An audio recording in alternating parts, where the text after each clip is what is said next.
Bapak Ibu yang kami hormati, hari ini kita berkumpul bersama diundang oleh MMD Inisiatif untuk mendiskusikan hal yang sedang kita tunggu-tunggu, yang sedang kita nanti-nanti, yaitu palu keadilan Mahkamah Konstitusi atas sengketa Pilpres atau sengketa pemilihan hasil pemilihan pemilu umum.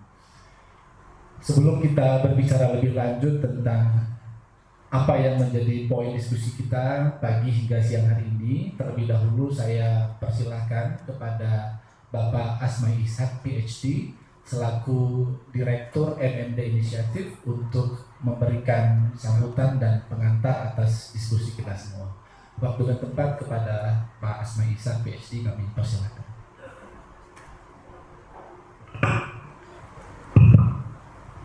Terima kasih Mas Desta, Bapak Ibu sekalian yang berbahagia. Bismillahirrahmanirrahim.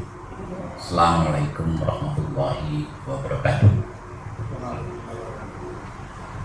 Marilah kita panjatkan puji syukur kehadirat Allah Subhanahu wa Ta'ala, karena pada pagi hari ini kita berkesempatan untuk berkumpul untuk berbicara atau mendiskusikan sesuatu yang sangat penting, yang itu menyangkut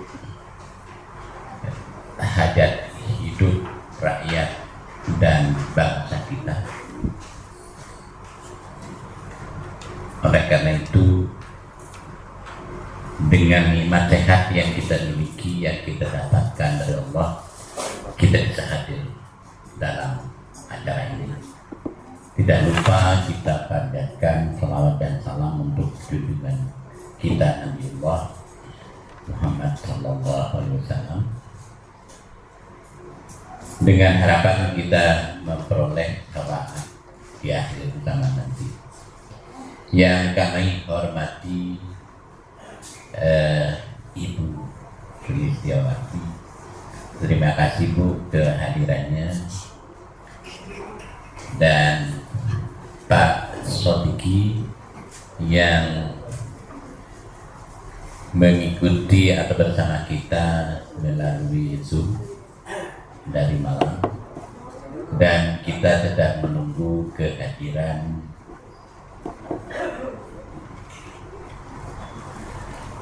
ini yang pembicara kita pada siang pagi ini, yang paling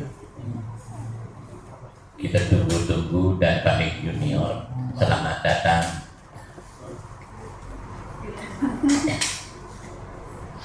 Jadi yang senior menunggu yang junior, karena kita harus ngalah Bu ya, karena beliau ini lagi jadi seleb kan. Jadi terima kasih Mas Ferry kehadirannya di sela-sela kesibukan. Bapak Ibu sekalian, seperti yang sudah kami sampaikan dalam talk, bahwa MMD Inisiatif ini merupakan lembaga yang didirikan oleh Pak Mahfud MD sejak 11 tahun yang lalu, dengan tagline Justice and Democracy. Kebetulan demokrasi kita dan justice kita itu saat ini tidak baik-baik saja. Makanya kami mencoba untuk merefresh kembali, sekaligus memberikan pembelajaran kepada masyarakat bahwa demokrasi kita ini sebetulnya sudah pernah baik, kenapa sekarang menjadi tidak baik. Itu yang harus kita kembalikan lagi.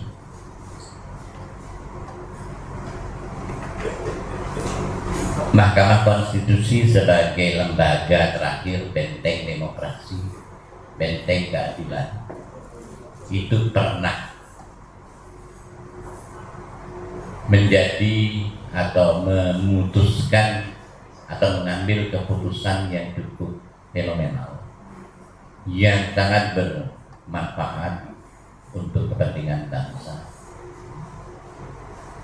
Oleh karena itu, dalam rangka pembelajaran masyarakat dan juga mengingatkan para hakim yang saat ini memangku atau mempunyai kewenangan ya untuk mengingatkan lah, saling mengingatkan, karena kita hidup ini fungsinya saling mengingatkan. Kalau Mas Ferry itu mengingatkan sudah sejak pemilu ini belum berjalan. Nah, ini kita hadirkan bersama Prof. Sulis untuk mengingatkan kembali. Sengaja kami mengundang Prof. Ahmad Sodiqi pada kesempatan ini karena beliau terlibat di dalam landmark decision yang pernah diambil oleh MK. Dengan kehadiran beliau, kita mengharapkan kita bisa memahami konteks pengambilan keputusan MK waktu itu, sehingga ini akan memperkaya hasanah dan diskusi kita. Kita tahu juga Mas Ferry ini yang sudah menjadi selebritis dan Bu Sulis juga ibu yang senior yang tidak pernah takut. Oleh karena itu, nanti kami persilakan untuk memaparkan pemikiran-pemikiran Ibu dan Mas Ferry sehingga masyarakat ini tercerahkan. Tidak lupa menyampaikan salam dari Pak Mahfud sebagai pembina dari lembaga ini. Sekali lagi kami mengucapkan terima kasih pada pembicara dan juga teman-teman yang hadir, teman-teman jurnalis yang hadir. Mudah-mudahan apa yang kita lakukan pagi hari ini bermanfaat untuk kita semua dan bangsa ini. Billahi taufiq wal hidayah. Wassalamualaikum warahmatullahi wabarakatuh. Ketiga narasumber kita sudah hadir. Yang pertama, izinkan saya untuk menyapa Prof. Ahmad Sodiqi melalui aplikasi Zoom. Assalamualaikum Prof. Baik, terima kasih Prof. sudah berkenan hadir meskipun melalui aplikasi Zoom, tetapi tidak mengurangi kekhusyukan acara kita pada pagi hari ini. Prof. Ahmad Sodiqi, sebagaimana tadi disampaikan oleh Pak Direktur, kita hadirkan karena beliau yang secara langsung waktu itu terlibat sebagai hakim MK dan mengeluarkan atau menelurkan beberapa putusan yang kita anggap dan kita sebut sebagai landmark decision. Ada beberapa putusan, saya menyebut misalkan untuk Kota Waringin Barat, Bengkulu Selatan, kemudian Jawa Timur. Ada banyak yang lain lagi, saya yakin Prof. Sodiqi masih ingat beberapa di antaranya. Ada Tomohon, ada Tebing Tinggi, ada Pandeglang, dan ada banyak sekali putusan-putusan yang lain. Prof. Sodiqi, kita tahu dan kita paham bahwa waktu itu munculnya putusan itu juga tidak lepas dari kontroversi. Ada orang-orang yang menganggap bahwa MK telah melanggar hukum karena sudah melampaui kewenangannya, tetapi pada sisi yang lain juga ada yang beranggapan bahwa MK justru telah melakukan terobosan hukum karena melampaui apa yang ada di dalam undang-undang. Situasi yang sama juga sebetulnya terjadi pada hari ini, Bapak Ibu dan teman-teman media sekalian. Mahkamah Konstitusi sedang dilengkapi dalam situasi yang sama. Apakah kewenangan sengketa pilpres itu hanya pada level kuantitas atau juga masuk pada level kualitas atau substansi pemilu? Nah, dalam rangka mengingatkan Mahkamah Konstitusi dan juga masyarakat umum seperti yang tadi disampaikan oleh Direktur, kita ingin mendengarkan kembali cerita-cerita dari Prof. Ahmad Sodiqi tentang bagaimana situasi kebatinan dan bagaimana situasi hukum, sosial, dan kemasyarakatan ketika itu, sehingga MK melahirkan putusan-putusan yang sekali lagi hari ini kami anggap sebagai landmark decision. Prof. Ahmad Sodiki, waktu dan tempat kami persilahkan untuk menyampaikan paparannya. Lebih kurang 15 sampai dengan 20 menit, Prof. Silakan. Terima kasih. Assalamualaikum warahmatullahi wabarakatuh. Tadi tadi kami belum bisa mendengarkan secara jelas, tapi ada beberapa catatan yang saya dengar dari sini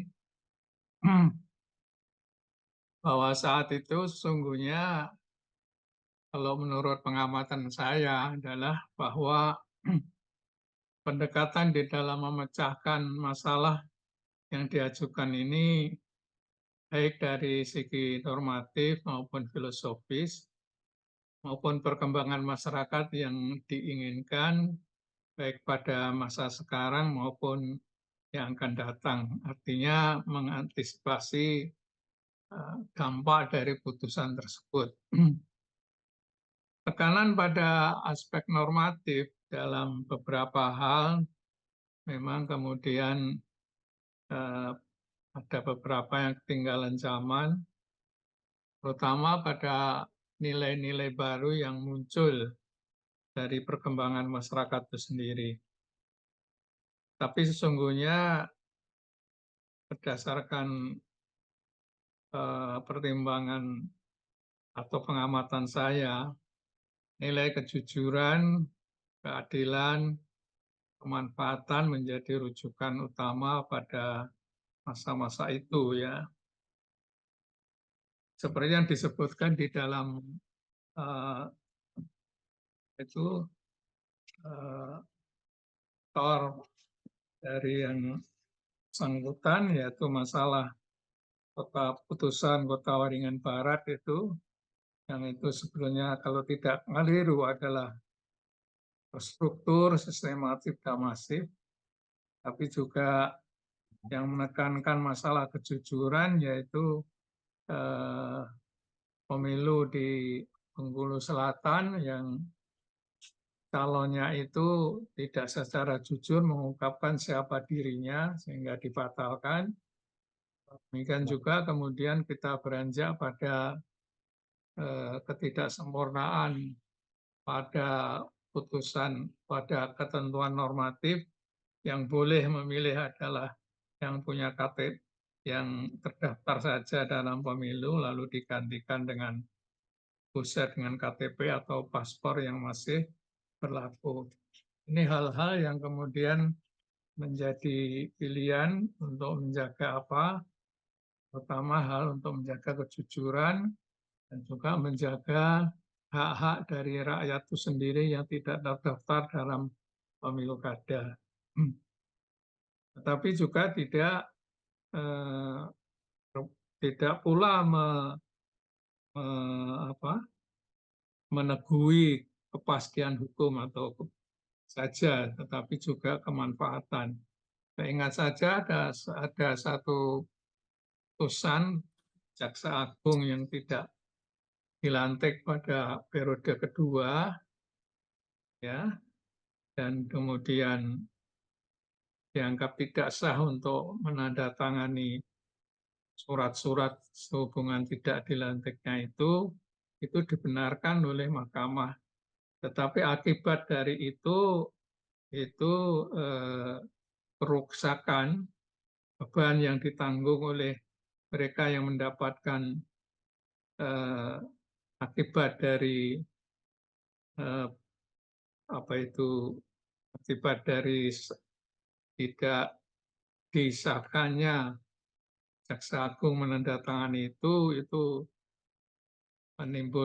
dianggap sebagai menimbulkan kerusakan karena tidak mungkin mereka itu mengembalikan uang ke negara. Nah, sepanjang yang saya tahu, maka kemerdekaan untuk melakukan penggalian sesuai dengan pasal 5 ketentuan Undang-Undang tentang kekuasaan kehakiman itu menggali, mengikuti, dan sebagainya itu nilai-nilai yang hidup di dalam masyarakat terus dilakukan. Termasuk juga tentang pemilu yang menggunakan yang tidak mengikuti asas-asas langsung, umum, bebas, rahasia, dan sebagainya itu, terutama pada masyarakat di Papua di sana, dengan cara noken, itu juga bagian dari pemikiran di Mahkamah Konstitusi supaya rakyat sebetulnya juga bisa memilih sesuai dengan budaya mereka, karena dua masyarakat yang berbeda dengan ketentuan hukum yang sama, itu sama tidak adilnya dengan masyarakat hukum yang sama, tapi dengan ketentuan yang berbeda. Memang kemudian kita menyadari adanya keterbatasan dari hakim itu sendiri, terutama di dalam pergaulan di masyarakat yang harus hati-hati, karena setiap sesuatu yang perilaku hakim itu walaupun sebetulnya tidak ada unsur untuk melakukan sesuatu yang tidak benar, tetap bisa dituduh kurang benar. Ya. Nah, dari situlah Mahkamah mengetatkan dirinya. Pernah salah satu anggota dari Mahkamah untuk menerima tamu yang sebelumnya dia menduga tamu ini nanti akan membicarakan perkara, sehingga saya sendiri diminta untuk mendampingi supaya dia tidak membicarakan perkara. Benar, akhirnya mereka bebas untuk tidak berbicara masalah perkara. Ya, tapi putusan Mahkamah walaupun itu dianggap final and binding, tapi juga sebetulnya ada perkembangan di dalam putusan Mahkamah itu. Seperti dalam saat itu calon kepala daerah tidak bisa, harus orang yang belum pernah dihukum dengan ancaman hukuman 5 tahun atau lebih. Pada putusan berikutnya itu kemudian di norma itu dikecualikan mereka yang delik culpa. Tapi itu pun kemudian berkembang lebih lanjut, karena apa? Karena bukan hanya delik culpa, tapi juga kejujuran yang perlu ditampilkan, yaitu dari peristiwa pemilu kada di Bengkulu tadi, dia sudah melakukan tindak pidana di Jakarta, tapi ditutupi, tidak diakui, malah kemudian di Bengkulu ganti nama menjadi Irwan, ingat saya begitu. Sehingga kemudian ketika diteliti memang benar dia orang yang pernah membunuh di Jakarta. Jadi dengan demikian dia kemudian harus digugurkan sebagai kepala daerah yang sebagai calon kepala daerah yang memenangkan pemilu kada. Dalam praktek RPH sebetulnya Mahkamah itu juga bebas mengundang siapa saja yang diperlukan dalam rapat itu, para ahli ya, yang diperlukan oleh Mahkamah, karena Mahkamah sendiri juga mengakui keterbatasannya. Ya. Jadi ada ahli-ahli di luar Mahkamah yang didatangkan sebagai orang-orang yang diundang oleh Mahkamah dalam hal mencarikan informasi yang seobjektif. Begitulah beberapa hal yang saya lihat di dalam proses di Mahkamah Konstitusi, dan pula lah yang kemudian melahirkan beberapa putusan-putusan, walaupun putusan-putusan tersebut tentunya mengandung tidak secara bulat, tetapi juga ada yang dissenting opinion di dalam putusan. Itulah kira-kira secara moderator kami bisa mengikutinya. Terima kasih. Assalamualaikum warahmatullahi wabarakatuh. Waalaikumsalam warahmatullahi wabarakatuh. Prof. Ahmad Sodiqi, terima kasih banyak tadi menceritakan salah satu kasus ya di Bengkulu Selatan. Ada calon bupati yang sudah terpilih, tapi ternyata saat digugat di Mahkamah Konstitusi terbukti dia pernah melakukan tindak pidana. Bahkan dia menyamarkan namanya menjadi nama yang lain untuk menutupi tindak pidananya itu, dan Mahkamah Konstitusi pada akhirnya membatalkan pencalonannya secara administratif karena tidak memenuhi persyaratan, sehingga pemilu dilakukan secara ulang tanpa melibatkan calon yang tadi dinyatakan gugur. Baik, terima kasih sekali lagi Prof. Ahmad Sodiqi. Nah, sekarang Bapak Ibu, kalau kita lihat kan perdebatan hari ini ya lebih atau antara lain adalah tentang berwenang tidaknya Mahkamah Konstitusi untuk menguji kualitas atau substansi dari proses pemilu. Ada yang berpendapat bahwa ya MK hanya pada level kuantitas saja, pada hasil akhir saja. Nah, kita punya Prof. Sulistiawati yang berkali-kali mengingatkan bahwa kita tidak cukup hanya menggunakan hukum saja, tidak cukup, apalagi hanya menggunakan undang-undang dalam melihat menyelesaikan sengketa pemilu ini. Tapi ada bantuan keilmuan sosial legal dan ilmu lain untuk menyelesaikan persoalan pemilu yang sedang dihadapi. Dalam konteks mengingatkan MK dan masyarakat luas lagi, kita persilakan kepada Prof. Sulis untuk menyampaikan paparannya dalam waktu yang sama 15 sampai dengan 20 menit. Prof, kami persilakan. Terima kasih banyak. Selamat pagi teman-teman semua. Senang bisa bertemu di sini. Saya ingin membuat suatu metafora tentang ini semua dengan mempertanyakan apakah yang terjadi di MK itu perdebatannya berpusat pada akan memberikan keadilan prosedural formal saja atau keadilan substantif. Nah, sengketa pemilu di MK itu diselesaikan di MK, artinya kita juga sedang menguji pilar-pilar negara hukum. Pilar pertamanya itu adalah demokrasi, ya.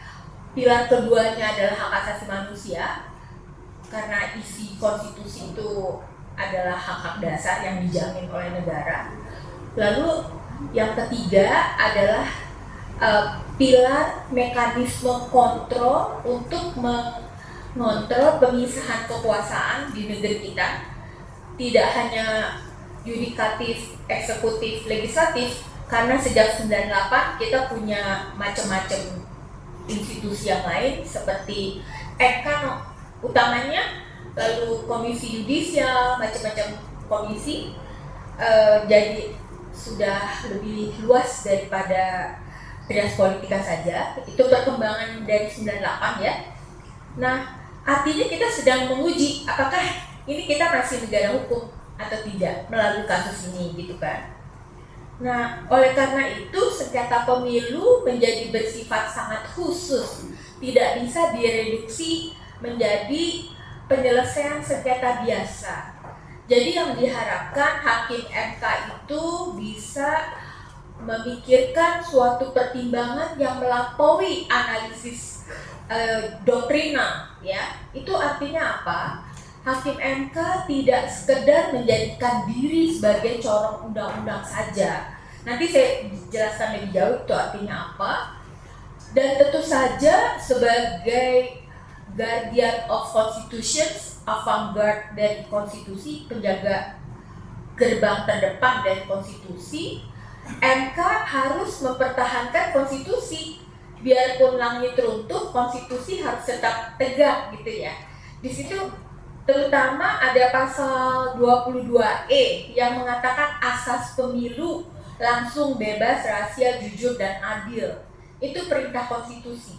Jadi artinya MK dengan otoritas yang begitu besar, hakim-hakimnya itu bisa mengesampingkan segala macam produk undang-undang yang bertentangan dari asas pemilu di konstitusi. Jadi semua produk-produk di bawah konstitusi, prosedural, formal maupun substansinya itu harus bisa dikesampingkan yang tidak sesuai dengan perintah konstitusi itu, gitu ya. Lalu tadi saya mengatakan melampaui analisis doktrina, artinya hakim tidak hanya sekedar menjadi corong undang-undang. Nah, ada seorang hakim yang sangat dihormati, namanya Aharon Barak, itu sudah lama menuliskan buku. Dia mengatakan bahwa terlepas dari sistem hukumnya apa saja di semua negara, menjadikan diri sebagai corong undang-undang itu sudah ketinggalan zaman. Kenapa? Karena undang-undang tidak pernah bisa mengejar perkembangan dan perubahan masyarakat yang begitu cepat, terutama karena ada temuan sains dan teknologi digital, ya. Jadi selalu ada perubahan-perubahan baru, rasa-rasa keadilan yang baru yang harus dipenuhi, direspon oleh semua insan hukum, gitu ya. Kita melihat bahwa Indonesia itu akar hukumnya diwarisi dari akar hukum Belanda. Namun setelah 100 tahun setidaknya dihitung dari adanya Res Hogeschool, ya, pendidikan hukum pertama di Indonesia, di Batavia waktu itu, perkembangannya berbeda. Kalau di Belanda itu yang disebut sumber hukum tidak hanya kodifikasi undang-undang, tetapi juga putusan hakim. Setiap putusan hakim itu disebut sebagai jurisprudensi. Jadi Mahkamah Agung Belanda, mereka nggak punya Mahkamah Konstitusi, tapi Mahkamah Agung selalu membuat program-program memastikan bahwa putusan hakim di 12 provinsinya akan berkualitas sehingga ada kepastian hukum. Sementara di Indonesia itu memang tidak ada tradisi yang mengatakan hakim harus mengacu kepada putusan hakim sebelumnya. Nah, itu perbedaan kita setelah 100 tahun dengan Belanda yang akar hukumnya adalah sama tuh kita sama Belanda gitu ya. Lalu berikutnya adalah kita melihat proses persidangan di MK. Saya akan melihatnya di situ ada problem paradigmatik. Yang satu berpijak pada paradigma positivisme hukum. Yang satu lagi berpihak pada paradigma mau keadilan substantif yang saya secara konseptual bisa mengakomodasinya ke dalam pendekatan yang disebut social legal studies atau pendekatan hukum interdisiplin gitu ya, atau bahkan transdisiplin. Nah, apa itu paradigma positivisme hukum? Cara berpikirnya itu diadopsi dari saintis yang bekerja di laboratorium, yang bekerja dengan benda-benda alam.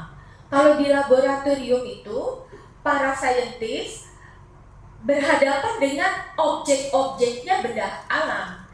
Misalnya benda cair, benda padat, dan mereka tuh bisa kerja dengan ukuran-ukuran dan temuan-temuan yang sangat mengutamakan presisi, akurasi, ketepatan gitu ya. Dan benda-benda alam memang bisa diperlakukan seperti itu, karena air misalnya mau dipanaskan, dididihkan tetap H2O, dijadikan es tetap H2O. Jadi memang benda-benda alam itu bisa diperlakukan secara berjarak dengan pelitinya dan menghasilkan temuan-temuan yang persis dan akurat. Dan cara berpikir seperti itu diadopsi ke dalam ilmu sosial, ilmu humaniora, ilmu hukum gitu. Nah, jadi orang-orang yang berpikir positivisme hukum ini tesisnya adalah eksistensi hukum terpisah dari substansinya. Tidak dipersoalkan apakah substansi hukum itu adil, bijak, implikasinya merugikan atau menguntungkan, itu nggak dipikirin. Pokoknya tertulis seperti yang ada di dalam pasal, itu yang harus terjadi gitu ya. Hukum dalam hal ini diposisikan sebagai fakta, sebagai dasar argumentasi berupa perintah dan keputusan, termasuk keputusan legislatif yang mengesahkan hukum itu ya. Kemudian hukum ditegakkan dalam suatu sistem yang menggantungkan diri pada bagaimana fakta sosial distandarkan sebagai otoritas resmi yang diakui melalui produk legislatif dan putusan yudisial. Pokoknya kalau hukum udah jadi, udah keluar, nggak bisa diapa-apain. Meskipun isinya, substansinya itu merugikan atau apa, seperti putusan MK 90. Nah gitu, itu contoh yang paling tepat. Kalau udah jadi putusan, nggak bisa diapa-apain. Gitu, itu paradigmanya, positivisme hukum ya.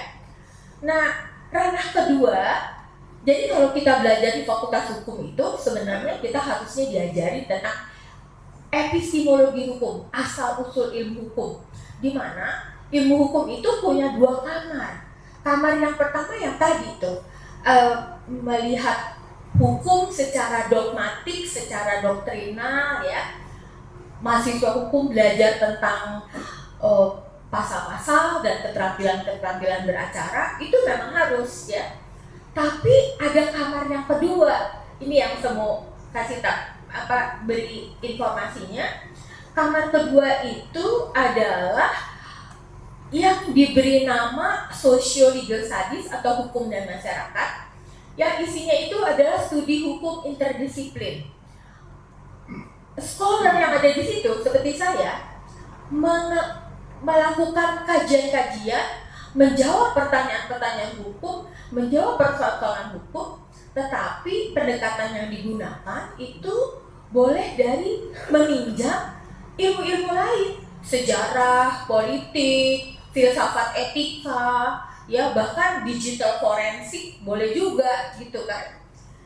Jadi akan mendapatkan penjelasan yang melampaui analisis doktrinal, sehingga hukum itu bisa dikaji dengan mendapatkan jawaban yang mendasar, komprehensif.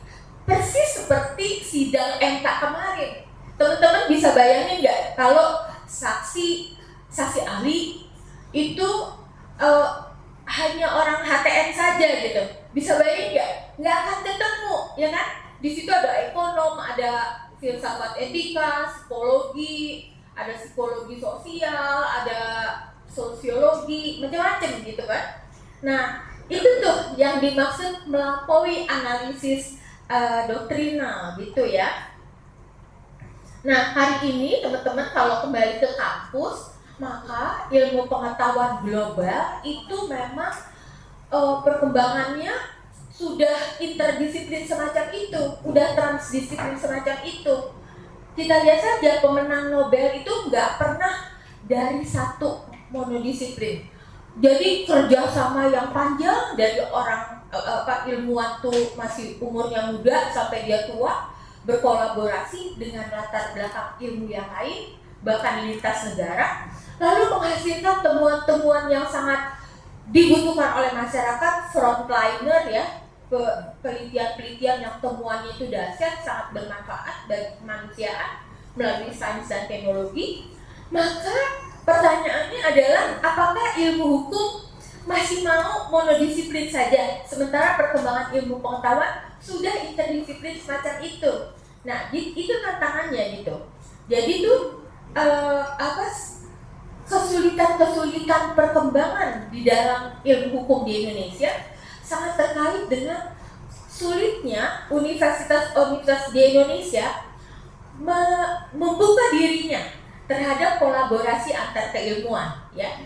Bahkan kalau pengungkapan kasus korupsi di gedung, di jalan raya, jembatan, kan kita lihat banyak kecelakaan, jalan longsor dan lain-lain. Itu siapa yang punya keahlian untuk membongkar korupsi-korupsi?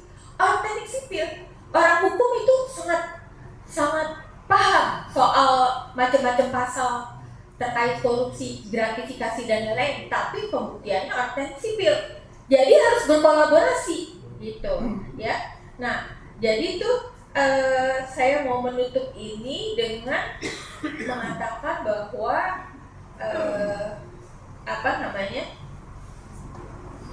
bahwa tantangannya adalah kita membutuhkan hakim MK yang dengan otoritas yang dimilikinya hanya ada setingkat di bawah Tuhan tuh kedudukan hakim MK ya, maka semua harapan akan keadilan substantif, bukan hanya keadilan doktrinal, itu ada di pundak mereka. Jadi bayangkanlah, putusan itu akan menentukan merah birunya bangsa ini ke depan. Karena Indonesia memang tidak berhenti sampai pemilu. Kalau bisa kita pengen Indonesia abadi ya. Tetapi apakah itu akan terjadi?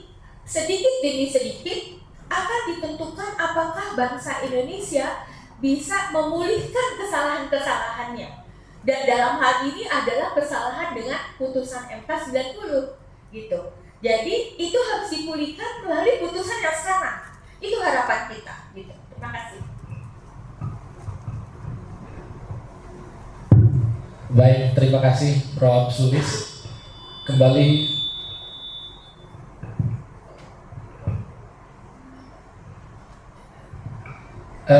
tidak hanya mengingatkan tapi nyentil ya, kalau ada orang-orang yang berpikiran bahwa ya sengketa pilpres kembalikan ke undang-undang pemilu saja 7/2017. Prof. Sulis mengingatkan nggak bisa, karena kita punya konstitusi yang melampaui itu, pasal tentang lumbar jurdil itu yang harus jadi perhatian. Selain itu juga harus dipertimbangkan tentang jurisprudens. Meskipun kita tidak punya tradisi seperti Belanda ya, sekalipun akar hukumnya sama-sama civil law, tapi kita harus memulai diri, dan memang sudah berkali-kali pernah dilakukan oleh hakim MK dan juga hakim pada pengadilan yang lain. Berikutnya kita ke Bang Ferry ya. Tentu ada banyak hal yang ingin kita dengar bersama, tapi saya juga ingin disentil ya tentang dulu pernah ada di Tomohon dan di Tebing Tinggi ada calon yang dibatalkan oleh MK karena persyaratannya yang bermasalah. Bang Ferry, kita selalu mendengar di media dan di banyak tempat dengan menggebu-gebu membicarakan bahwa 90 putusan 90 dan peraturan KPU itu jadi masalah awal penyelenggaraan pemilu kita, sehingga seharusnya Gibran tidak menjadi wakil presiden. Bang Ferry, waktu dan tempat kami persilakan. Izin ke depan, tapi bukan soal menggebu-gebu, mau presentasi. Bismillahirrahmanirrahim. Assalamualaikum warahmatullahi wabarakatuh. Perlu pakai bismillah dan assalamualaikum karena setelah pileg saya diangkat menjadi kader PKS kan. Kader PKS jalur khusus ya pileg. Saya pikir Prof. Sulis memaparkan sangat baik tadi, tapi sebagaimana guru besar tentu dengan sangat santun menyampaikan beberapa hal yang perlu kita perhatikan. Izinkan saya sebagai murid agak radikal untuk menjelaskan beberapa hal. Saya ingin menjelaskan keanehan-keanehan pemilu presiden, dan kita nanti bicara kenapa dan apa yang dilakukan oleh Mahkamah Konstitusi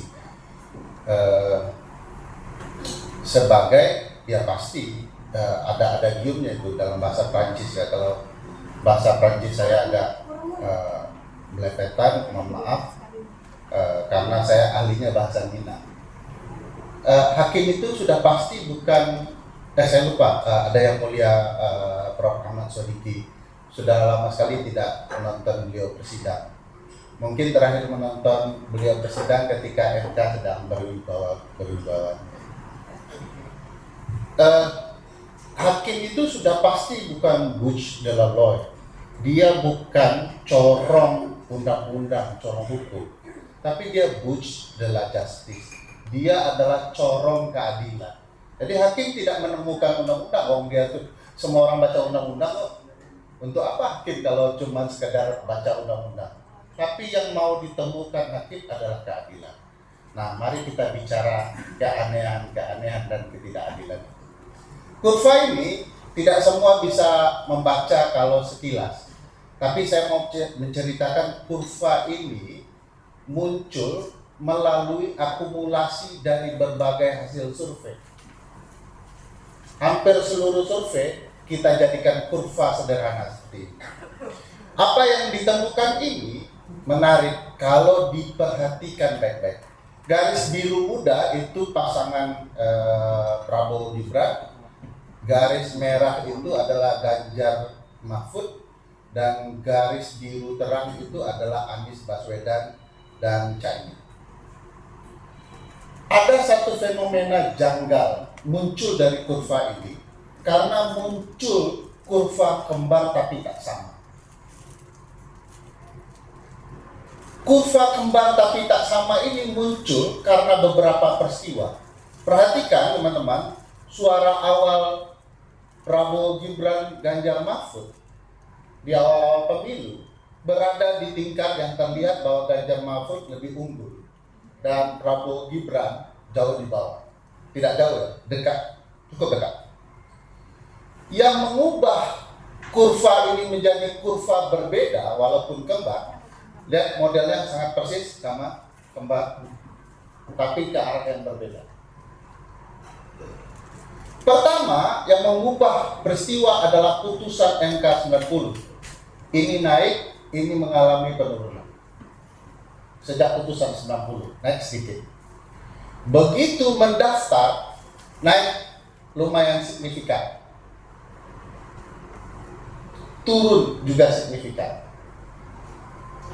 Begitu diumumkan bahwa putusan 90 oke, PKPU yang telat juga oke, dan segala macam, dia mulai merangsek, ya, bahasa Betawinya naik, ya, menjadi pasangan, dan Ganjar Mahfud turun. Peristiwa yang luar biasa adalah begitu insentif dana gentong babi berupa bansos, BLT, PHT, program keluarga PKH itu muncul dengan diikuti gerak dari penjabat kepala daerah dan para menteri, dia luar biasa, sampai 58%. Dan hancur luar biasa hingga 15,sekian%. Ini survei ya. Ini menjelaskan bahwa program pemerintah itu mendorong salah satu pasangan calon sekaligus menghancurkan pasangan calon lain. Tidak heran kalau di Bali ada penurunan baliho calon capres-capres tertentu, dan bagaimana didorong calon-calon tertentu didukung oleh para menteri. Kurva ini bicara soal itu. Kurva ini ilmiah, bisa dibuktikan. Tergantung cara berpikir tim kuasa hukumnya. Kalau untuk 02 ini tidak ilmiah.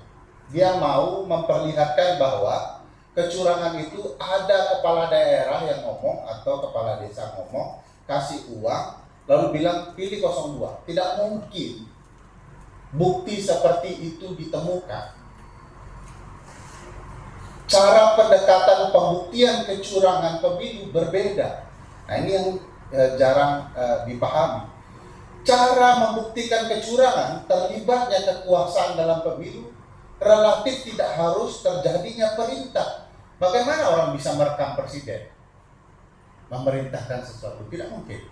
Yang terjadi adalah kebijakan dan tindakan yang terang benderang merupakan mensupport atau kemudian mendukung calon-calon tertentu. Dan itu terjadi. Misalnya, kalau teman-teman ikuti di film Dirty Vote, ada kepala daerah yang mengatakan pilih 02. Kurang bukti apa? Saya nggak tahu kenapa 01 dan 03 tidak menampilkan rekaman kepala daerah yang kemudian jelas-jelas memerintahkan dukung 02. Karena itu mengubah situasi.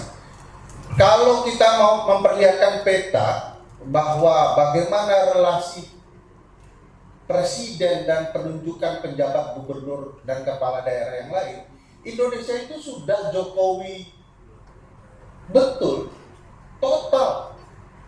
Saya tidak perlu tampilkan peta itu karena ada di kecuranganpemilu.com dan website Teknis Indonesia. Silakan teman-teman jalan-jalan ke sana, ke website itu. Sebelum pemilu kami sudah paparkan itu, bagaimana Indonesia dijokowikan dengan penunjukan penjabat gubernur dan kepala daerah. Penuh Indonesia. Nanti kalau mau pakai data soal peta kecurangan pemilu silakan ambil sendiri. Nah, penjelasan ini menjelaskan keanehan-keanehan berikutnya. Putusan 90 adalah putusan yang aneh, kita semua tahu itu. Bahwa tidak terdapat suara mayoritas yang menentukan apa maksud dari putusan itu.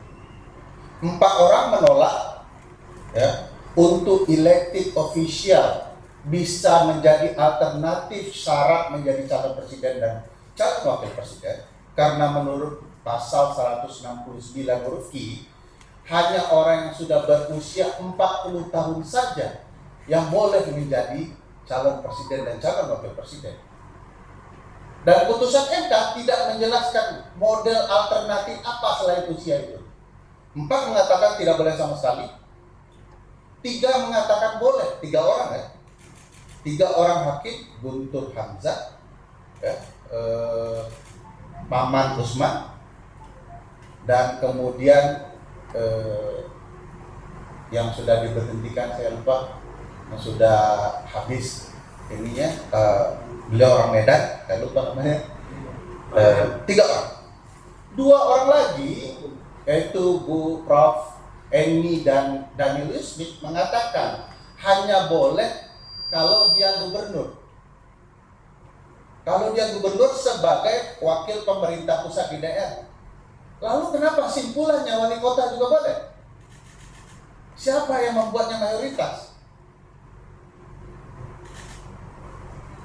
Nah, itu sebabnya Prof. Yusril mengatakan ada penyelundupan hukum. Nah, ini penyelundupan hukumnya. 4, 3, 2, lalu dibilang lebih dari 5 orang hakim yang mengatakan wali kota boleh. Ditambah lagi kalimatnya begini ya. Pemohon mengatakan bahwa yang pernah menjadi kepala daerah atau yang terpilih dalam pemilu boleh menjadi alternatif calon wakil presiden dan calon presiden dan calon wakil presiden. Pertanyaannya, apakah Mas Gibran sudah pernah jadi wali kota? Beliau belum pernah. Beliau sedang. Beliau belum 2 tahun. Sementara Mahkamah Konstitusi memutuskan bagaimana menghitung orang sudah pernah 1 periode menjadi kepala daerah, yaitu wajib sudah pernah 2,5 tahun memimpin. Jadi Mas Gibran kalau mundur pun tidak boleh kalau konsep sudah pernah. MK lah yang kemudian menyelundupkan kata, menambahkan pernah, strict, sedang. Ini malingnya, sedang kalimat maling yang disebut oleh Prof. Yusril sebagai penyelundupan hukum. Jadi bukan kata saya, Prof. Yusril yang ngomong. Jadi 90 aneh, 90 punya misteri. Harusnya di sidang MK itu dibahas putusan 90 dan saksinya 8 orang hakim konstitusi. Kenapa ini barang bisa dan kenapa orang ini bisa lolos? Kalau saya jadi kuasa hukumnya, saya akan buktikan dulu. Anda semua ini benar nggak buat putusan? Sekaligus jadi saksi. Tapi kan sekali lagi senior-senior saya orangnya sopan-sopan ya, menghadapi kekurangan ajaran yang luar biasa. Nah, itu keanehan yang luar biasa menurut saya yang perlu dijelaskan kepada publik. Lalu tiba-tiba ya, KPU ya, memutuskan tanpa PKPU yang baru. PKPU 19 kalau saya tidak salah ingat, mensyaratkan usia untuk jadi calon presiden dan calon wakil presiden hanya orang yang sudah berusia 40 tahun ke atas. PKPU-nya masih begitu.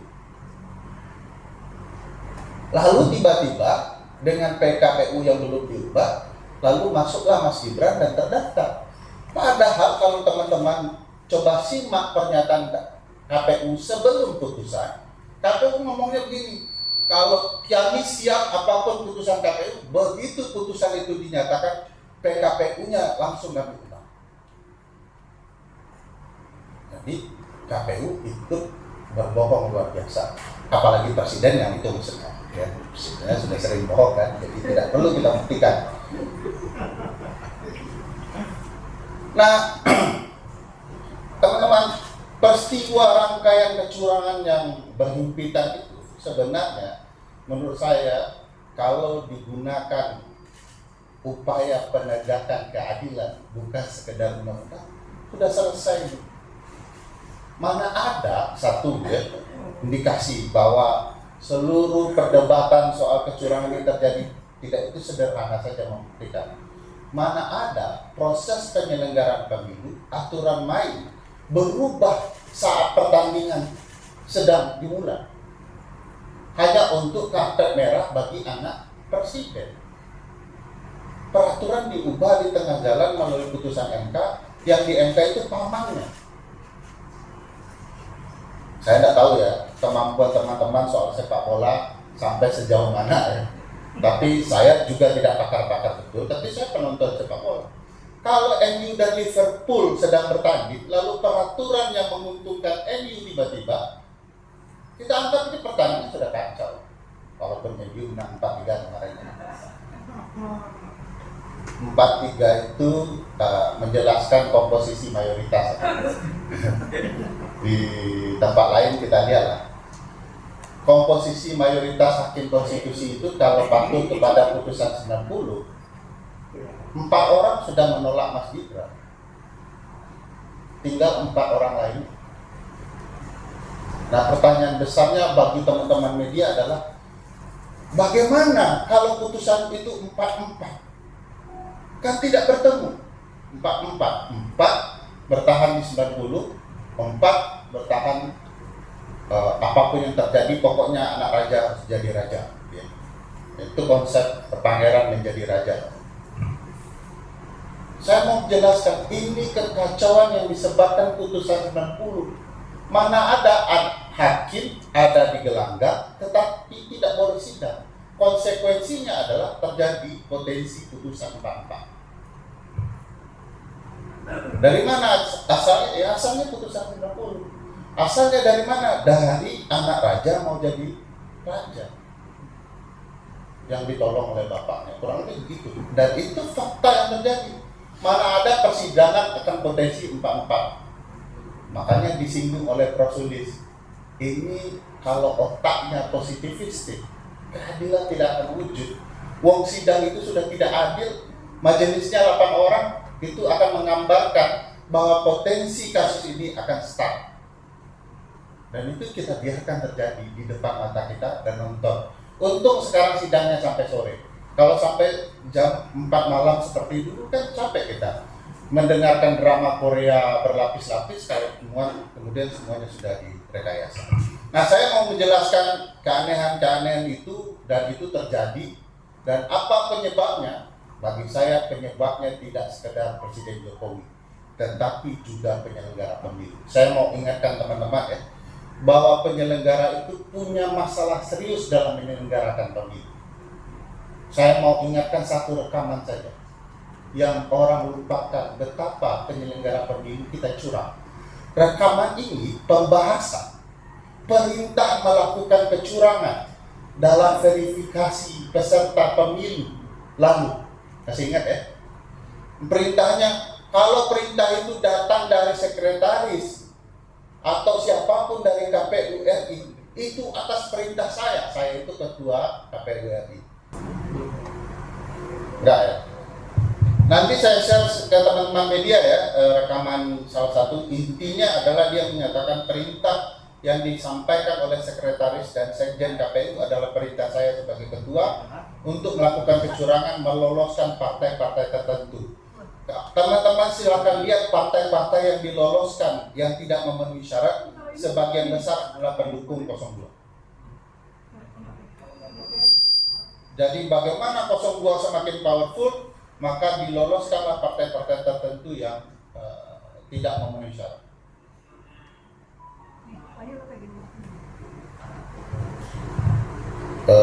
sebaiknya kalau teknologi kita tidak terlalu keren-keren betul, kita serahkan aja. Itu ada lagu Minang itu. Nggak benar ya. Nanti aku share aja ya, nanti sama aku teman-teman share, Pak. panitia pertemuan. Jadi ada problematika KPU. Nah ini gambar untuk menjelaskan problematika terbaru. Hari ini adalah konversinya. Ini peristiwa yang akan sudah dilaporkan kemarin bahwa ketua KPU punya affair dengan penyelenggara KPU luar negeri, sesama penyelenggara. Cuman levelnya satu tingkat nasional, satu levelnya luar negeri. Saya mau, ini bukan membongkar aib ya, ini karena dia sudah dilaporkan. Tidak ada korbannya juga sudah berobat dan segala macam. Ada kekerasan seksual. Saya nggak tahu ini apa, setuju atau sama tidak setuju atau bagaimana. Tapi kurang lebih kasus ini berkaitan dengan PPLN di luar negeri, yaitu Belanda. Nah, saya mau menjelaskan begini, bagaimana kita dalam otak dan penalaran kita yang wajar percaya penyelenggara pemilu ini akan adil. Kalau ada yang bertanya bahwa apa urusan Ferry Amsari dengan fair, ketua KPU dengan PPLN, saya tidak di sana urusan saya. Urusan saya ada ketua KPU yang menyelenggarakan pemilu secara nasional dan ada penyelenggara pemilu di luar negeri yang bermain. Bagaimana kemudian penyelenggara KPU di luar negeri bisa menyelenggarakan pemilu dengan baik kalau dia sekamar dengan ketua KPU RI? Bagaimana penyelenggara ketua KPU bisa baik kalau dia ziarah dengan salah satu ketua partai antara Jakarta dan Yogyakarta? Bagaimana ketua KPU bisa menyelenggarakan yang baik kalau ternyata setelah diberikan peringatan keras terakhir berkali-kali, entah sampai kapan, saya agak cemas ini akan menjadi sanksi keras peringatan terakhir berikutnya, entah kapan ini berakhir. Bagaimana dia bisa menyelenggarakan pemilu kita secara fair dan baik? Jadi kalau kita bicara soal sistem Sirekap yang menggelembung sana kemari, itu soal profesionalitas yang bermasalah. Ini soal apa? Jadi saya mempertanyakan kalau mahkamah tidak mempertanyakan proses penyelenggaraan pemilu yang kualitas penyelenggaranya seperti ini. Jadi bagi saya ini permasalahan serius penyelenggaraan pemilu dari hal yang kecil dan yang lain-lain. KPU meloloskan partai-partai yang tidak patut lolos menjadi peserta pemilu. Sebagian kebetulan partai-partai itu mendukung salah satu pasangan calon tertentu dan itu terjadi. Ya. Lalu KPU juga yang kemudian mengabaikan berbagai laporan kecurangan dari KPU daerah karena proses verifikasi kecurangan itu. Bahkan sekarang kawan-kawan bisa lihat seluruh anggota KPU daerah yang melaporkan kecurangan yang dilakukan oleh KPU RI semuanya tidak dipilih kembali alias tidak, katakanlah dipecat dengan cara-cara yang tidak diseleksi kembali. Jadi semua yang protes itu khusus mereka saja tidak dipilih kembali. Itu bisa jadi data betapa KPU ketika ketahuan melakukan kecurangan pasukannya itu dihabisi.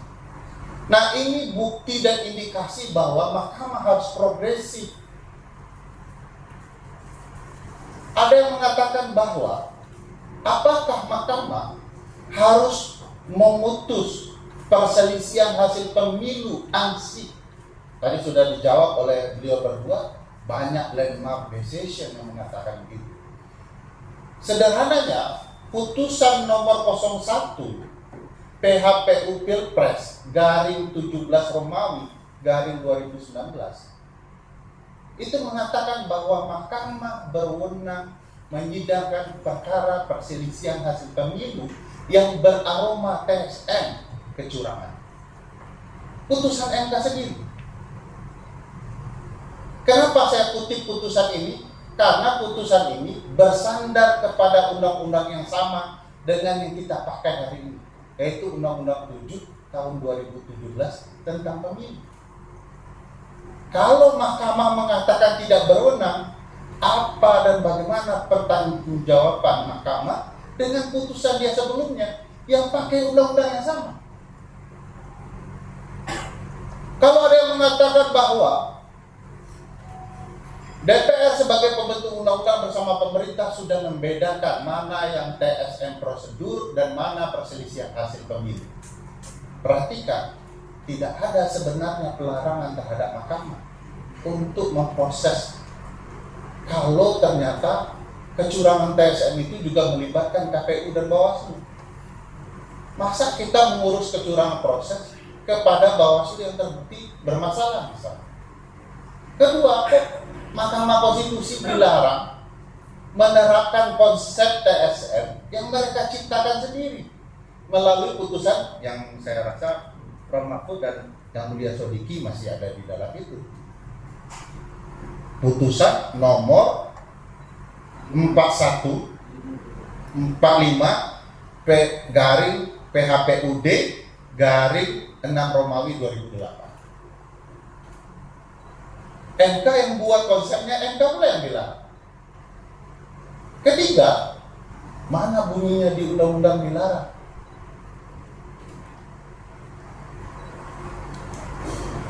Bagi saya itu kan rencana DPR dan pemerintah yang bentuk undang-undang.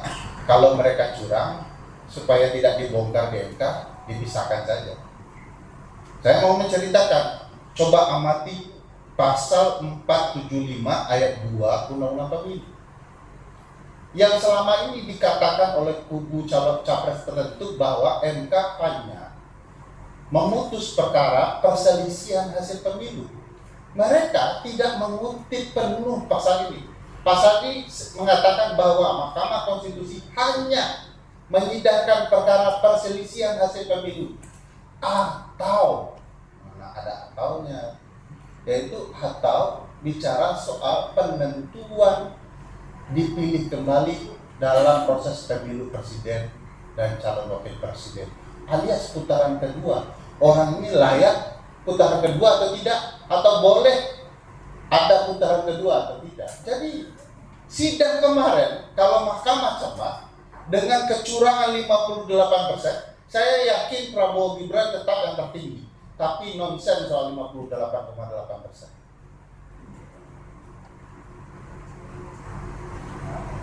Karena semua survei mengatakan itu dan melonjak pesat ketika gentong babi dikeluarkan. Di mana-mana konsep gentong babi itu akan sangat efektif mempengaruhi pemilih. Ini ya, dibuat angka kemiskinan bertahan, dikasih gentong babi, ya pasti berubah. Psikologinya begitu, dan seluruh penelitian mengatakan begitu. Saya bisa mengutip misalnya tulisan Eric Maskin soal gentong babi. Dan konsultan calon presiden ini sudah belajar. Saya yakin ya Cak Imam itu juga akan berpikir gentong babi kalau dia punya kekuasaan. Cuman kan dia tidak punya kekuasaan, yang kekuasaan adalah presiden dan pasukannya. Yang bisa memanfaatkan gentong babi itu ya presiden dan tim. Insentif dana itu. Dan cara pembuktiannya teman-teman, pembuktian gentong babi itu bukan mana nih gentong babi kasih 600.000, lalu keluar pernyataan dengan ini saya menerima gentong babi ini secara halal dan saya akan memilih 02, pasti tidak akan ketemu.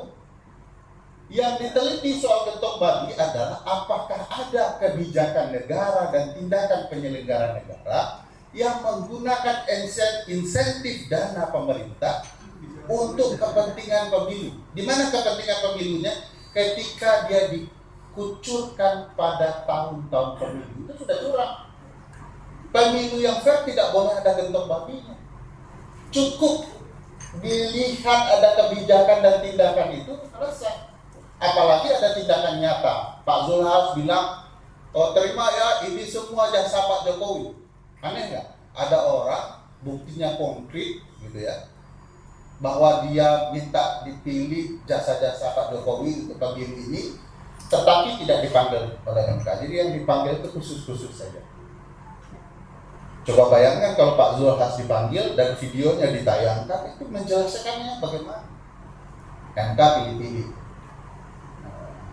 cherry pick-nya kelihatan. Kemarin juga aneh, itu mohon maaf yang mulia Sodiki, saya tidak bermaksud membuat yang mulia sedih dengan kondisi MK, tapi saya mau mengatakan, kalau ada persidangan lalu dipanggil saksi-saksi, tapi ternyata para pihak tidak boleh bertanya, itu logikanya di mana? Apakah hakim khawatir para pihak menanyakan, Pak Erlangga Hartarto, setahu saya menurut Undang-Undang Kementerian Negara, Bapak tidak boleh ikut campur urusan teknis kementerian, apalagi ikut menyebarkan insentif bantuan sosial. Undang-Undang Kementerian Negara aja bilang begitu. Tapi karena tidak boleh bertanya, akhirnya ya terjadilah drama Korea episode keberapa, crash landing on you.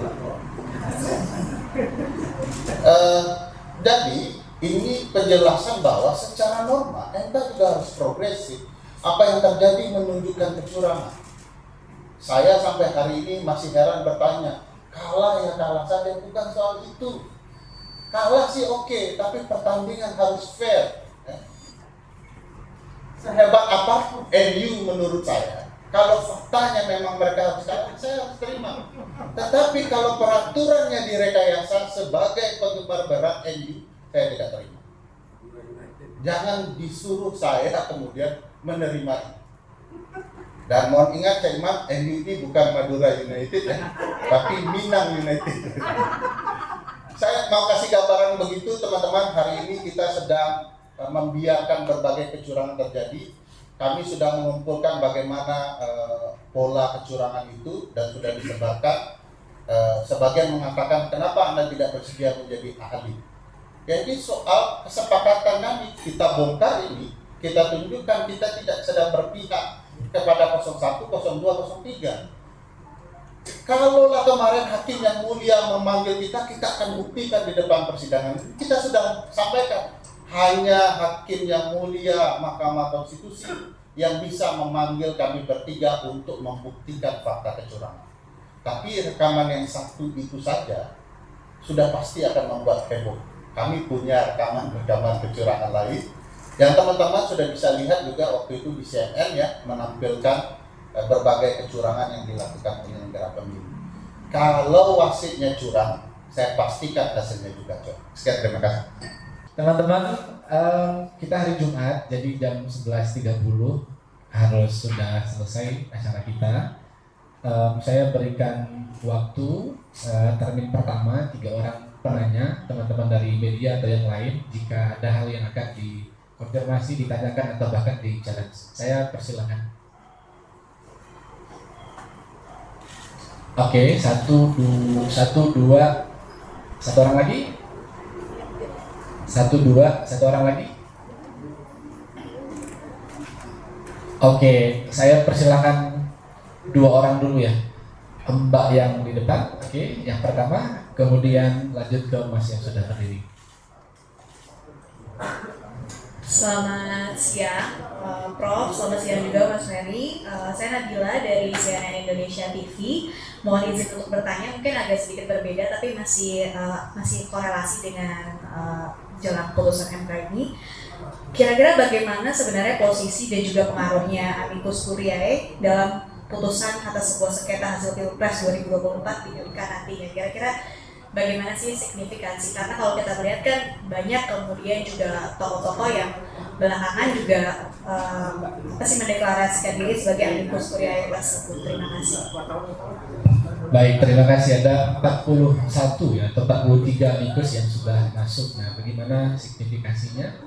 Mungkin nanti juga Prof. Sodiki ya bisa mengkonfirmasi kira-kira di internal MK sendiri apakah amicus itu punya peran yang seperti apa gitu ya. Yang kedua silakan Mas. Ya, saya itu dari Mopas. Tadi dengan segala kondisi hakim lalu juga persidangan yang berjalan, Mas Ferry dan Prof. Suling melihat seperti apa, meraba-raba gitu ya, akan seperti apa putusan nanti gitu. Apakah karena kan belakangan juga muncul Prof. Denny Indrayana juga apa ya, mensimulasikan beberapa hal, ada yang soal diskualifikasi tapi ternyata sepertinya tidak ada keberanian hakim atau seperti apa, dan ya itu kira-kira posisinya akan seperti apa gitu nanti putusan nanti jika melihat dengan undang-undang yang Prof sampaikan, emang apakah hakim cukup berani atau tadi Mas Ferry dia cukup progresif gitu untuk membuat sebuah putusan itu gitu, Mas. Terima kasih. Langsung ke inti nih ya. Kira-kira dari 8 orang nanti gimana ya perkiraan dari 3 narasumber kita? Saya ke Prof. Sodiki dulu ya. Prof, silakan komen Prof terhadap 2 pertanyaan. Pertama tentang kira-kira di internal MK sendiri amikus itu seperti apa, Prof? Yang kedua, kalau bersedia Prof bisa memberikan gambaran dari 8 orang hakim ini. Saya kira mungkin ya staf-staf yang membantu di dalam juga masih sama saat Prof masih berada di dalam. Kira-kira arahnya akan kemana, Prof? Kami persilakan. Saya kira, halo, bisa didengar? Bisa Prof, jelas. Ya.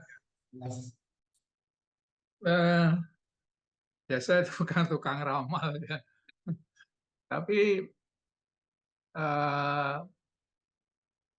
dilihat dari angka saya dulu itu ada 58 musuh berapa itu ya, itu jauh sekali. Yang kedua, soalnya dia dari angka ya bandingannya.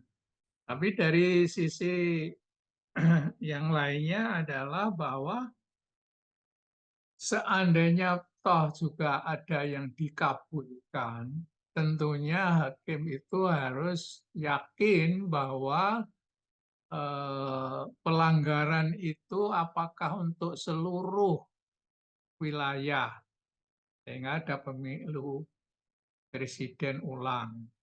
Apakah hanya untuk daerah-daerah tertentu yang TSM-nya andai kata itu didalilkan itu terbukti. Ya. Karena ada satu putusan yang sebetulnya terbukti, tetapi risikonya juga besar. Ketika ada, ingat saya Pak Jaksa Agung itu pada periode pertama Pak SBY dulu menjadi Jaksa Agung apa begitu, kemudian pada periode kedua dia juga jadi Jaksa Agung tapi tidak dilantik. Sehingga Pak Yusril menggugat karena tidak dilantik, dia tidak berhak menandatangani apapun sebagai Jaksa Agung.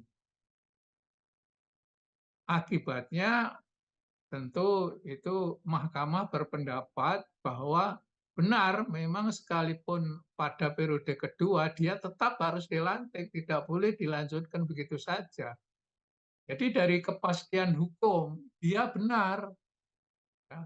Tapi dari sisi madorotnya, dari sisi kerugiannya, maka banyak jaksa atau siapa saja yang karena tanda tangannya yang tidak sah itu harus mengembalikan uang yang sudah terlanjur dibayarkan karena adanya tanda tangan yang tidak sah.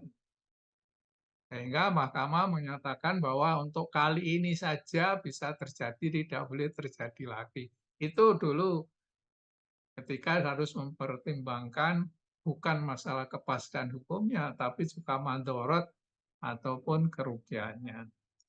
Menurut pendapat saya, untuk hal ini juga sangat berat ya, karena apakah masih mungkin untuk menguji pasal yang atau menguji pasal tentang masalah umur wakil presiden itu dengan pasal lain yang ada di dalam konstitusi, bukan yang telah dipakai itu. Kalau itu masih mungkin, ya mungkin bisa diuji lagi. Saya kurang saya kurang meneliti masalah itu. Jadi dengan demikian maka ada kemungkinan perbaikan dari putusan yang lama, putusan yang sekarang berjalan. Itu karena apa? Karena putusan mahkamah itu dulu yang saya katakan tadi, dulu ada persyaratan calon kepala daerah tidak harus pernah dihukum 5 tahun atau lebih. Itu diperbaiki oleh mahkamah, dikecualikan dari delik culpa. Tapi setelah ditelusuri lagi, kemudian ada putusan lagi, itu pun tidak cukup. Itu harus ada kejujuran. Nah ini harus ada kejujuran. Yang penting ini saya kira ada keterbukaan itu. Jadi masing-masing orang itu harus terbuka bahwa dia itu memang pernah dihukum, ya. Dan dia harus menyatakan diri tidak pernah dihukum. Itu. Jadi ini dari sisi putusannya. Tapi dari sisi lain, apakah itu berhenti sampai di situ? Tidak. Karena ada satu putusan lagi dari Sumatera, ingat saya, itu mengumumkan itu untuk wilayah yang kalau tidak diumumkan dirinya pernah melakukan tindak pidana, itu tidak harus diumumkan. Tapi untuk wilayah yang kecil, di mana di situ itu walaupun tidak diumumkan dia pernah melakukan tindak pidana, itu ditoleransi. Jadi dengan demikian pendekatan sosiologisnya dipakai. Dan banyak hal, azas pemilu umum langsung umum dan rahasia itu tidak diterapkan di Papua dengan pakai noken. Jadi serahkan kepada mereka. Karena apa? Karena mereka tidak mau pemilu seperti di Jawa dan sebagainya. Karena kesukuannya sangat kuat, ya. Bahkan sampai-sampai di situ terjadi bahwa laporan dari KPU pengawas dan sebagainya itu mereka tidak mau buat. Justru mereka berhari-hari tidak membuat hasil dari pemilu berdasarkan noken itu. Yang akhirnya yang membuat juga petugas sendiri. Daripada tidak dibuat, tidak pulang-pulang, ya mereka lalu di sini kita melihat adanya pendekatan bahwa Indonesia itu masih banyak masalah-masalah yang unikum dari masyarakat adat gitu yang tidak mungkin itu disuruh seperti kita. Disinilah kemudian kita melihat adanya konstitusi atau ketentuan undang-undang pun yang harus progresif, yang harus hidup. Artinya apa? Tidak bisa dipersamakan satu dengan yang lain. Disinilah kita melihat kalau kemudian memang ada keyakinan hakim salah satunya, di satu daerah itu memang terjadi TSM, sekecil apapun, itu pun harus diulang. Jadi dengan demikian maka mahkamah tidak semata-mata melihat dari sisi jumlah prosentasi dari apa yang diperoleh, tetapi juga melihat dari sisi yang lain. Dari sini memang ada kemungkinan. Saya tidak tahu keajaiban, barangkali dari sisi ulangnya itu dari 58, bisakah turun sampai 49?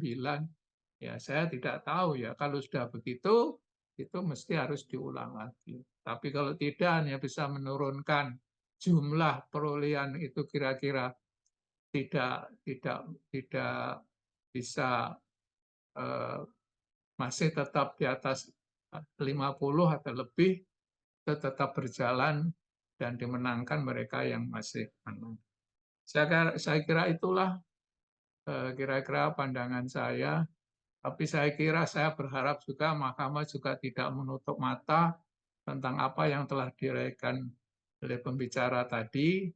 Sekalipun barangkali ya kita harus melihat the living constitution, konstitusi yang hidup, yang tidak semata-mata tadi disampaikan Ibu tadi, hakim itu adalah corong undang-undang. Dan itulah yang diharapkan dari Mahkamah Konstitusi. Terima kasih. Tapi tambahan satu ya Bang, apakah TSM itu harus kumulatif atau alternatif? Karena di dua putusan, di Buru Selatan, di pemohon pernah alternatif, tidak harus kumulatif. Ditambah 2 yang pertama tadi. Terima kasih.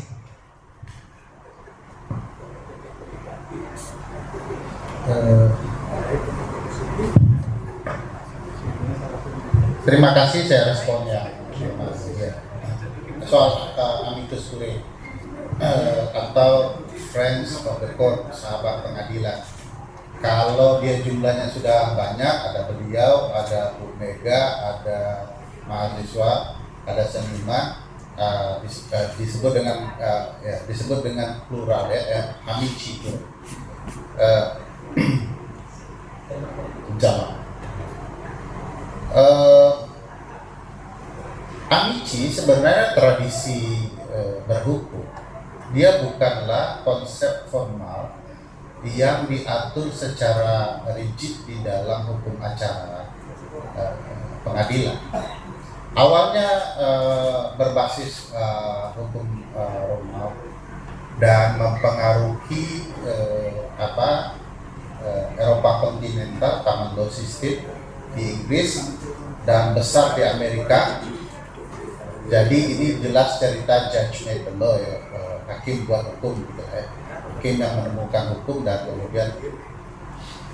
Nah, kenapa dia bisa menyeberang kepada tradisi sistem hukum civil law? Karena sebelum sampai ke civil law, konsep yang sama diterapkan dalam standar hukum internasional, pelanggaran HAM dan segala macam. Nah, amici biasanya bukan dilakukan oleh pihak yang berperkara. Dia adalah pihak yang di luar perkara, yang perlu menyampaikan rasa keadilan apa yang harusnya ditemukan hakim. Jadi semacam niat baik membantu hakim menemukan rasa keadilan. Di mana-mana niat baik kok dilarang, kan mungkin. Diperbolehkan.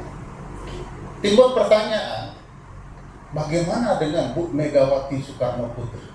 Bukankah beliau adalah ketua umum partai pengusung? Nah, perlu kalau ada kuasa hukum capres tertentu mempertanyakan ini, baca lagi konsep beracara di MK dan pemilu.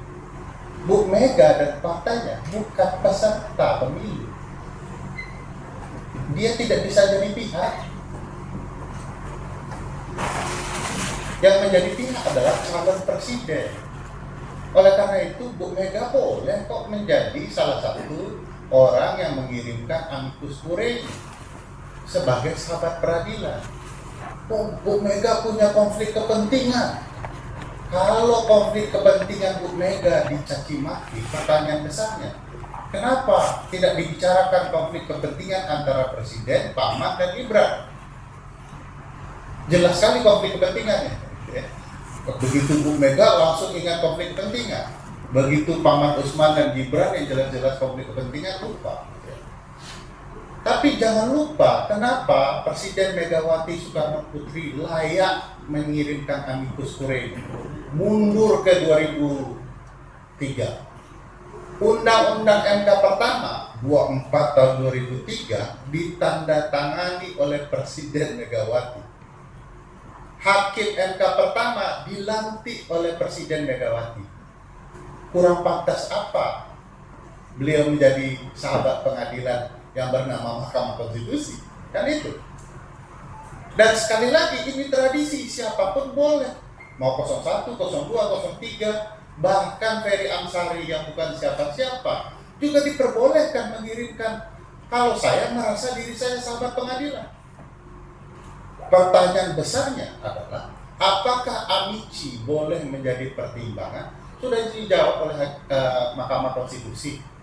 Mahkamah Konstitusi hanya menerima pengiriman amicus curiae sebelum tanggal 16. Setelah itu kami tidak pertimbangkan. Oh, ini pertimbangkan semua kemarin. MK menjawab, kalau MK tidak pertimbangkan, pertanyakan MK-nya. Dia sudah bilang akan mempertimbangkan, kok tidak dipertimbangkan. Jadi MK sendiri sudah menerima amici ini sebagai pertimbangan. Nah, karena dia tradisi, ada yang menarik. Tradisi itu karena dari common law internasional ke civil law, salah satu contoh yang menarik adalah penerapan amicus di Brazil tahun 1990-an. Di mana di Brazil diterapkan sistemnya presidensial, gitu ya.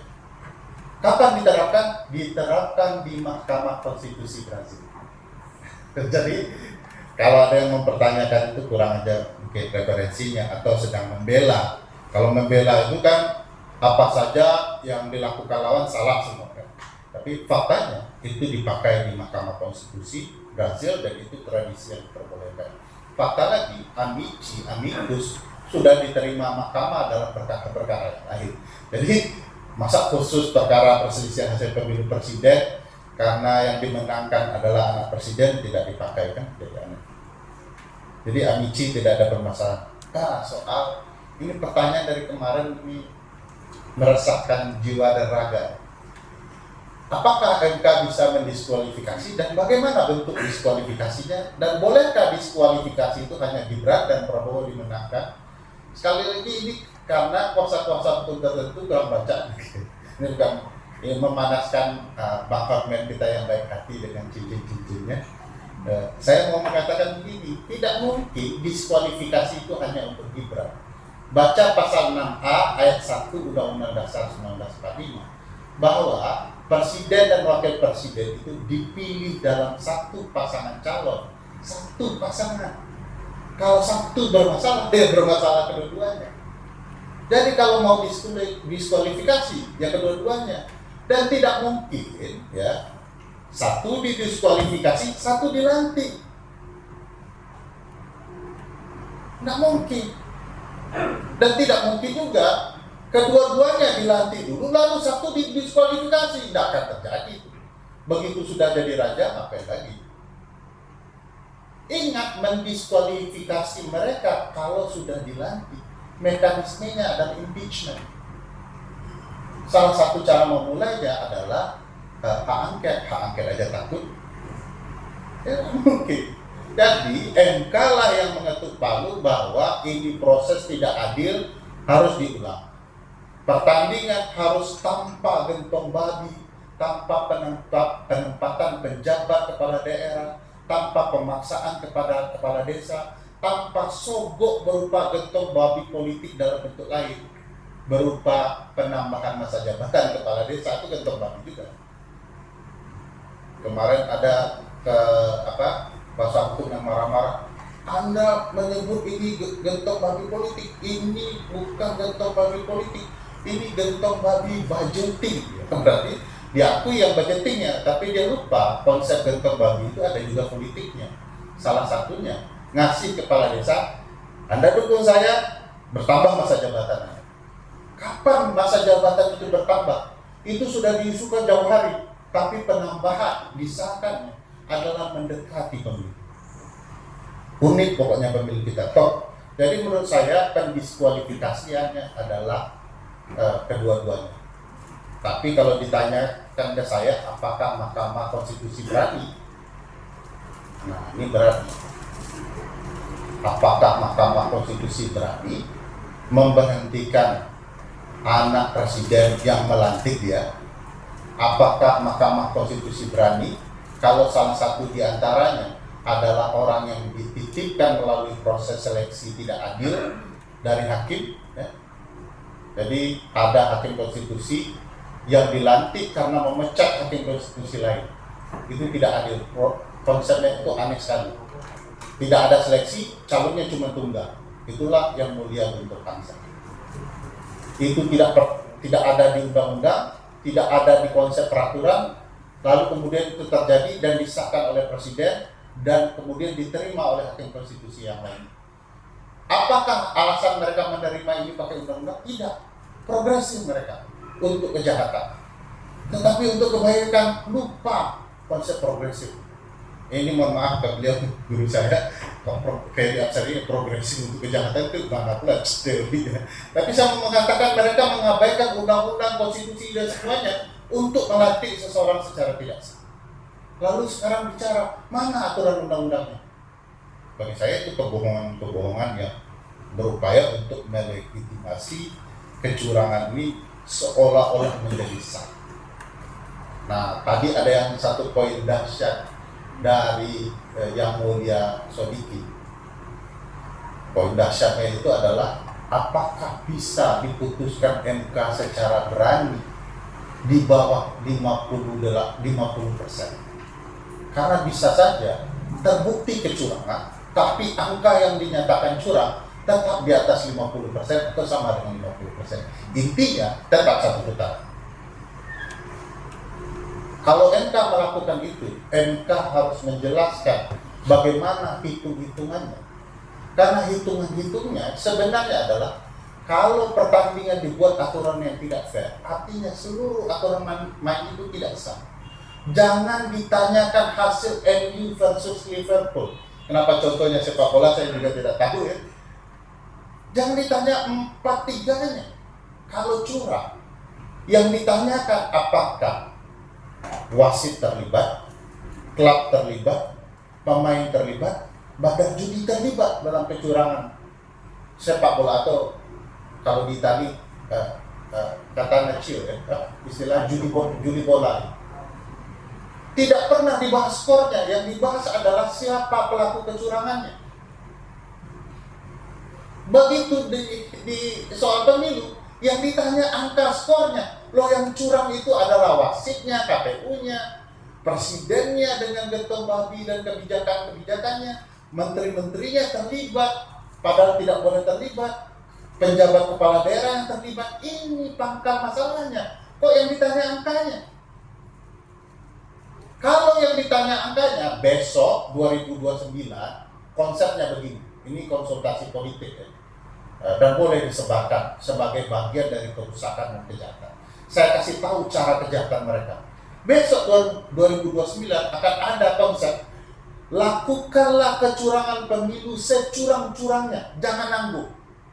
Jangan 50%. Harus 58 hingga 60%. Karena dengan kecurangan besar seperti itu, maka tidak perlu ada pembuktian.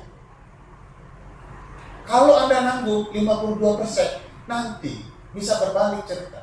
Jadi curanglah sehabis-habisnya. Sebentar lagi konsep yang sama akan dipakai dalam pemilihan kepala daerah.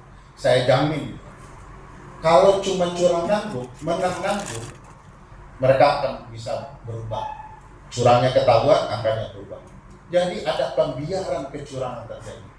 Bagi saya, MK harus bertanggung jawab soal ini. Jangan ada kebiasaan buruk dalam pemilu presiden kita, termasuk pemilu yang lain. Curanglah sehabis-habisnya, karena dengan begitu kita akan selamat. Cerita curang sehabis-habisnya inilah yang kemudian melahirkan konsep TSN. TSN tidak bisa berdiri sendiri, karena mustahil TSN itu sendiri-sendiri. Dia satu rangkaian. Kenapa kemudian dia satu rangkaian? Mungkin yang dua tidak bertemu, tidak bisa dibuktikan secara nyata, tapi sudah pasti ada ketiga-tiga.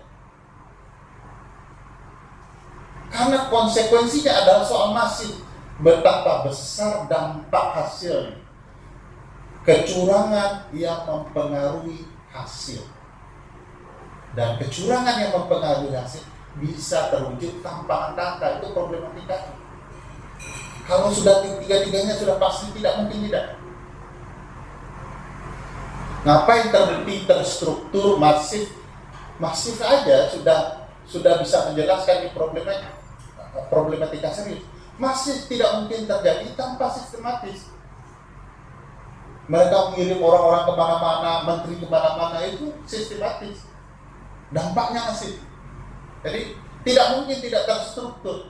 Pasti melibatkan, tidak mungkin dia sendiri, saya sebagai presiden kemana-mana, tidak. Presiden kan pura-pura. Dia sudah kampanye lalu bilang, saya dengan ini menyatakan tidak akan kampanye. Loh, dia sudah kampanye. Makan bakso itu kampanye. Bagi yang tidak tahu konsep kampanye ya, kampanye itu bukan sekedar penyampaian visi program kerja, tetapi juga citra diri. Ferry Amsari calon duduk sama Jokowi sebagai pemegang kekuasaan. Jokowi sudah berkampanye bahwa Ferry Amsari didukung Jokowi. Citra diri. makan bakso, merakyat gitu. Itu sudah kampanye. Di saat kampanye, di waktu kampanye, dia kampanye. Tapi uniknya diperdebatkan, sudah kampanye kemana-mana, antar anak juga kemana-mana. Kalau bilang dengan ini saya nyatakan saya tidak kampanye. Inilah kebohongan yang menipu kita publik semua dengan cara gimmick-gimmick yang tidak sehat dari 10 tahun yang lalu. Jadi teman-teman sekalian, bagi saya ya, sekali kita merusak kesempatan ini, kenapa ini disebut kesempatan? Ini persimpangan. Kalau MK menegakkan konstitusi kita secara baik, maka kita ada potensi terus akan membaik.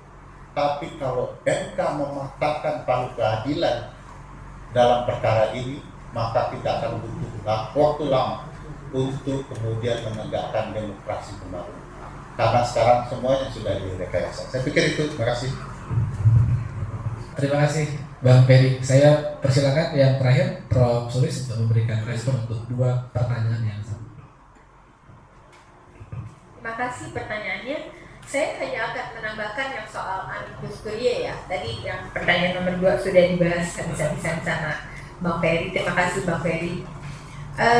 Amicus curiae itu tidak memiliki kekuatan hukum sih, itu udah pasti. Tetapi ada juga kalau mau dikaitkan di mana dasar hukumnya bahwa amicus curiae itu harus atau bisa menjadi pertimbangan hakim ya. Ini ada Undang-Undang Kekuasaan Kehakiman yang terakhir di amandemen 2009 nomor 48 2009. Pasal 5-nya mengatakan hakim dan hakim konstitusi wajib menggali, mengikuti dan memahami nilai-nilai hukum dan rasa keadilan yang hidup dalam masyarakat. Itu wajib ya, wajib menggali nilai-nilai dan keadilan yang hidup dalam masyarakat. Pertama, ini meningkatkan kita pada suatu peristiwa kesejarahan yang sangat berarti bagi bangsa Indonesia ketika founding fathers, pasti juga ada founding mothers-nya, tapi biasanya perempuan nggak pernah disebut dalam sejarah ya, merumuskan Pancasila ya. Mr. Supomo ada di situ. Mr. Supomo itu pernah jadi rektor UI kedua tahun 51 sampai 54. Dikatakan bahwa Pancasila itu lahir dari nilai-nilai yang hidup dalam masyarakat, nilai-nilai soal keadilan, nilai-nilai soal apa yang boleh dan tidak boleh, nilai-nilai soal hukum. Hukum itu adalah konsep yang berdasarkan kesepakatan. Isinya, meskipun definisinya ada 1000, isinya itu adalah mengatur soal apa yang boleh dan tidak boleh. Nah itu digali dari Sabang sampai Merauke. Itu yang dilakukan oleh founding fathers ya, sehingga kita punya Pancasila, sumber dari segala sumber hukum gitu. Itu pertama. Yang kedua, izinkan saya menjelaskan tentang siapa sih yang membuat amicus curiae ini, terutama ketika itu disampaikan oleh para ilmuwan ya bersama dengan warga masyarakat. Jadi para ilmuwan itu, mereka yang menandatangani menyatakan ikut sebagai sahabat pengadilan adalah orang yang tidak punya kepentingan apa-apa. Misalnya seorang astronom, profesor astronomi dari ITB yang kerjanya itu melihat bintang-bintang melalui teropong, melihat matahari. Kalau ada gerhana matahari, dia berada siap di belakang teropongnya, melakukan pemotretan, kemudian dia analisis bersama dengan para astronom dunia yang lain, lalu menjelaskan macam-macam. Jadi orang belajar astronomi itu pasti fisikanya jago banget ya. Apa hubungannya sama konstitusi? Nggak ada. Ya ada, artinya dia sebagai warga negara Indonesia. Kenapa dia melakukan itu? Yang maksud saya ilmunya nggak terkait dengan ilmu sosial humaniora bahkan ya. Karena kecintaan kepada tanah air. Satu lagi adalah profesor yang studinya tentang serangga. Jadi dia mengamati serangga, semua serangga, belalang dan lain-lain ya. Dia mengatakan bahwa belalang itu dalam kesehariannya jalan-jalan aja, cari makan dan lain-lain. Tapi tanpa ada komando, kalau ada panas gitu ya, trigger, langsung ribuan belalang bersama-sama terbang gitu ya. Itu sama seperti kita tuh, nggak ada komandonya yang bikin Amici Curie cara banyak ya. Lalu juga ada seorang profesor paling ternama dalam bidangnya, yaitu bedah tulang, ortopedi. Apa hubungannya dengan ilmu sosial humaniora? Nggak ada. Kecintaannya kepada tanah air gitu. Lalu juga para seniman, budayawan ya, mereka tuh memikirkan apa sih sebenarnya? Mandat utama daripada seniman dan budayawan adalah melakukan kritisi, menjaga agar konstitusi, agar bangsa ini tetap bisa dibawa melalui relnya yang benar gitu. Nggak ada kepentingan secara keilmuan, secara apalagi mengharapkan benefit, nggak ada sama sekali. Mereka semua adalah gerakan moral. Itu yang sangat. Dan dalam kesejarah Indonesia, saudara-saudara mesti baca apa yang terjadi jauh sebelum Indonesia merdeka, 1900-an awal. Itu mereka sudah menghimpun diri dalam organisasi-organisasi, mengirim mosi kepada pemerintah Belanda dan lain-lain, minta persamaan di muka hukum, para perempuan ya, minta hak politik untuk bisa ikut dalam pemilu Dewan Kota Batavia. Itu kemudian berbagai peristiwa politik yang berat, 65, 98, siapa yang menyelamatkan Indonesia?